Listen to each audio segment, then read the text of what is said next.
Muchas gracias por su compañía, muchas gracias por estar con nosotros. Esto es desde el Congreso y como usted sabe, el mes de septiembre es un mes importante con muchas actividades, no solo en el Congreso o en las cámaras, sino también en todos los festejos cívicos, todo lo que arranca con la instalación del periodo el 1 de septiembre, la presentación del informe del Ejecutivo y después todos los trabajos que tienen que ver con esa misma, el mismo cumplimiento del requisito constitucional de informar sobre lo que le está pasando al país desde el punto de vista del Poder Ejecutivo, pues todo eso se sintetiza en algo que ya tradicionalmente, y yo la verdad no sé por qué, pero así se llama, es la glosa del informe.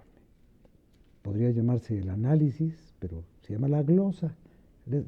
Palabra que le gustó a alguien, esa, ¿no? Ya después diremos por qué me parece un poco extravagante llamarle así. Pero a partir de esa necesidad de revisar lo que se ha informado, los grupos parlamentarios piden la comparecencia de los secretarios del presidente, que son los encargados de ejecutar esas políticas, y les preguntan cosas y los cuestionan y les dicen que sí o que no, a veces en un ejercicio analítico y a veces simplemente para ejercer ese bonito arte que se llama poner banderillas cuando ya pasó el toro. Pero bueno, eso cada quien sabrá lo que hace, cada quien sabrá lo que quiere y para hablar de estos elementos de análisis del contenido del informe presidencial, tengo mucho gusto en presentarle a usted a la diputada Aurora Aguilar del Partido Acción Nacional. Muchas gracias. Al señor diputado Héctor García García del Partido Revolucionario Institucional. Gracias por la invitación. A Claudia Bojorges del Partido de la Revolución Democrática. Gracias, Juan. Y al maestro Gerardo Villanueva Albarrán del Movimiento Ciudadano. Muchas gracias por estar aquí. Y si a ustedes les parece, pues comenzaremos con Aurora para que ella nos explique desde el punto de vista de su partido qué es lo que más han intentado analizar o en cuáles de los puntos del informe han ustedes centrado su glosa. Gracias, Rafa. Pues buenas tardes a todos. Para el PAN, lo hemos dicho, es muy claro, si no hay una política económica que empareje el piso, que le permita a las personas verdaderamente acceder a un empleo, tener un ingreso digno, decente, difícilmente una política social puede ser exitosa, ni siquiera medianamente. Y la verdad es que la estrategia de política económica de este gobierno pues deja mucho que desear, es absolutamente insuficiente. Pero no solo lo dice el PAN, en la comparecencia la secretaria Robles dijo, el mejor secretario de Desarrollo Social debe ser el secretario de Hacienda. Ella lo dijo. Y entonces, en ese entendido, pues tenemos que creer que la política social entonces pues es un desastre, porque la política económica es un desastre, porque ni con la reforma hacendaria lograron recaudar lo que programaron recaudar, porque no han llegado a las tasas de crecimiento ni de generación de empleo que verdaderamente le permita a la gente en pobreza tener una posibilidad de ingreso real. Entendemos que los programas asistencialistas tienen que existir, sobre todo para aquellas personas que están en los deciles más bajos de ingreso de México. Pero lo cierto es que tiene que venir acompañado de oportunidades de desarrollo y crecimiento familiar, personal y familiar, que esa es la parte que no se ha logrado. Y luego decimos, nos comentan que ahora con el nuevo Prospera, uno de los cambios sustantivos, y por cierto vengo ahora de una reunión en la que la titular del nuevo Prospera nos explicaba cuáles son los nuevos componentes, y conversaba yo con ella que no entendemos cómo van a poner becas de educación superior cuando en el componente educación del programa no hay un solo peso. Bueno, no voy a exagerar, hay 4,170 pesos de incremento, o sea, no alcanza ni para una beca. Y entonces ella me decía, no, es que son las mismas becas que existen ya en la Secretaría de Educación, pero que ahora en las reglas de operaciones vamos a poner que prioritariamente se le otorguen a los beneficiarios de Prospera. Entonces lo que hacemos es que destapamos un hoyo para tapar otro. Realmente no hay un incremento en el presupuesto de becas que se le asignan a las personas para poder estudiar, pero además tampoco hay una garantía de poder ocupar un espacio en las instituciones de educación superior que ya hoy por hoy están rebasadas. No sabemos si la Secretaría de Educación está de acuerdo con eso o no, y como eso, bueno, pues algunas otras cosas que hemos ido señalando, pero digamos, a nivel global es la política económica debe de ir de la mano de la política social para emparejarle el piso a la gente y que pueda acceder a empleos.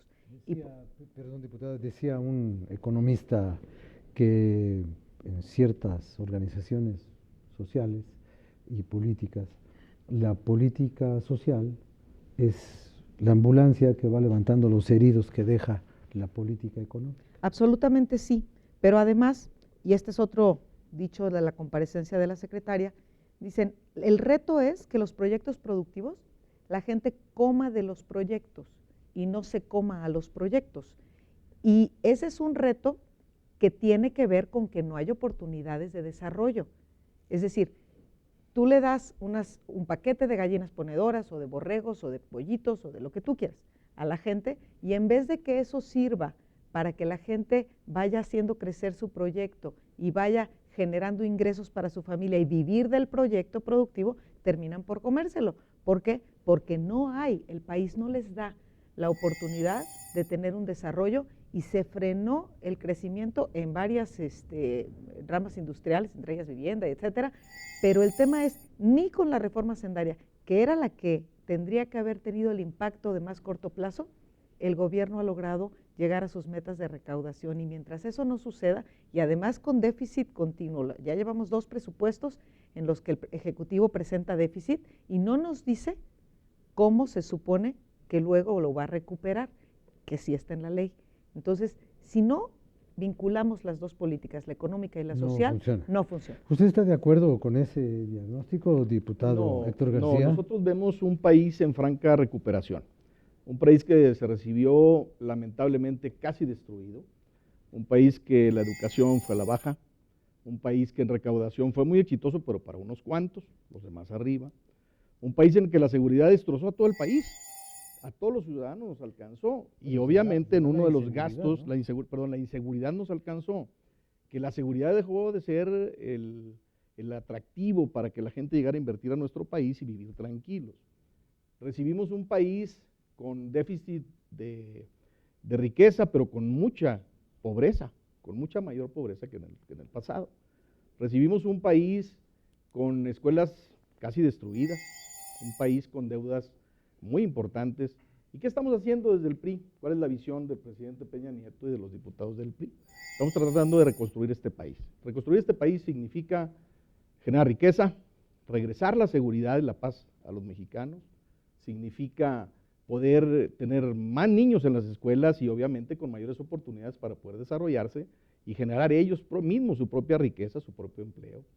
No queremos un programa de oportunidades porque oportunidades ¿cuáles? El estarle dando a la gente que generamos y que hacemos más pobre, pues simple y sencillamente no es oportunidad para la gente. Lo que es oportunidad es darle las herramientas con educación, con generación de empleo, con mayores oportunidades para que la gente crezca.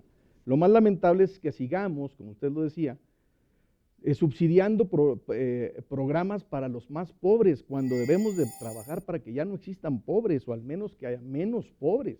Lo que no creemos nosotros es que el país pueda vivir del pasado. ¿Qué está haciendo el presidente Peña Nieto y nosotros desde el parlamentario apoyándolo?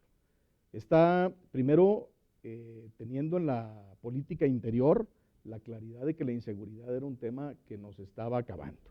Segundo, regresar la seguridad. En la política interior, mayor respeto a los derechos humanos, que la mujer tenga la posibilidad de tener esa paridad de decisiones en la política y no nada más en la política, sino en el desarrollo humano. Mayor respeto a los derechos humanos con los migrantes, respeto a la política exterior, haciendo los puentes de amistad con los otros países y obviamente una amistad que llevará a tener mayor ingreso y el abrirle las puertas para poder que la gente venga a invertir a nuestro país. ¿Qué se está haciendo desde el desarrollo social? Incrementarle al programa que antes era Oportunidades y hoy es Prospera. Pues evidentemente la ruta para que la gente oriente a ser productiva más que a ser una persona que solamente esté recibiendo, precisamente porque los gobiernos ineficientes hemos hecho que sean más pobres. Al contrario, hay que empezar a enseñar el camino de cómo puedan salir adelante. Y un país en el que desde la recaudación y desde la situación económica macro, pues está sentando bases importantes, porque si estamos planeando trenes, si estamos planeando un aeropuerto, que nunca habíamos imaginado los mexicanos, pues habla de que estamos preparando ese piso precisamente para que nuestro país sea más atractivo a la inversión nacional y extranjera. Nosotros vemos que estamos en la reconstrucción y en la construcción precisamente de un México que seguramente será el que todos aspiramos y que alguna vez tuvimos. Tenemos recursos naturales, tenemos buen recurso humano, tenemos la mejor gente, tenemos buenos industriales, tenemos buenos inversionistas, pero algo había pasado, que ya nadie quería invertir en el país, más bien estaba saliendo la gente de nuestro país. Ese es el estado de reconstrucción, insisto, de un país que a mi juicio, a juicio del PRI, estaba por muy mal camino y que lamentablemente a nosotros nos toca pues tratar de enderezar la ruta para que sea pues de justicia social, insisto, de posibilidades para la gente y bueno, pues de que sea un México tranquilo y seguro, un México en paz, que es lo que todos queremos. Déjeme, diputado García, hacer una pequeña pausa para ir al siguiente tramo de esta emisión. Y antes de darle la oportunidad a la diputada Bojórquez, comentar que, bueno, quizás la política económica sea lo más visible, pero hubo otros muchos aspectos, tanto en lo económico como en lo político, en los que yo vi que su partido tenía señalamientos críticos muy claros, y lo mismo digo del maestro Gerardo Villanueva, pero eso lo vamos a ver en el próximo bloque de esta misma emisión. Regresamos rápidamente, no nos tardamos.